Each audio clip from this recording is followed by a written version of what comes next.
कुठल्याही निवडणुकीमध्ये सर्वाधिक लक्षवेधी असतो तो निकालाचा दिवस। बारामतीच्या पोटनिवडणुकीमध्ये निकाल काय लागणार याचा अंदाज बांधणं फार अवघड नाहीये, पण निकालापेक्षाही लक्षवेधी ठरला तो उमेदवारी अर्ज मागे घेण्याचा दिवस। अर्ज भरल्यापासून ते अर्ज माघारी घेईपर्यंत 4 दिवस चर्चेत राहिला काँग्रेस पक्ष। महाविकास आघाडीतले इतर 2 पक्ष या निवडणुकीमध्ये उतरणार नाहीत हे अगोदरच स्पष्ट झालं होतं, पण काँग्रेसनं आपला उमेदवार उतरवण्याचा निर्णय घेतला। त्यातून भाजपचा कट्टर विरोधक आपणच आहोत हे काँग्रेसनं सिद्ध करण्याचा प्रयत्न केला। विलीनीकरणाच्या निमित्तानं शरद पवारांच्या राष्ट्रवादीची भाजपशी जवळीक वाढत असल्याची चर्चा महाराष्ट्रामध्ये गेले काही महिने सुरू आहे।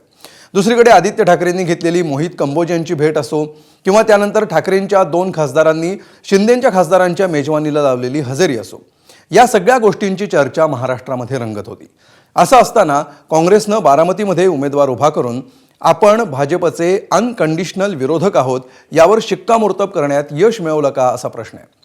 बारामती म्हणजे पवार हे समीकरण काँग्रेसही चॅलेंज करू शकत नाही, पण उमेदवार मागे घेण्यासाठी महायुतीच्या नेत्यांना करावे लागलेले प्रयत्न पाहता त्यामुळे काँग्रेसच्या इमेजला फायदा झाला का असाही प्रश्न आहे। बारामतीमध्ये उमेदवार देणं आणि नंतर माघार घेणं ही चूक होती की एक यशस्वी खेळी होती असा प्रश्न संतोषला पडलाय।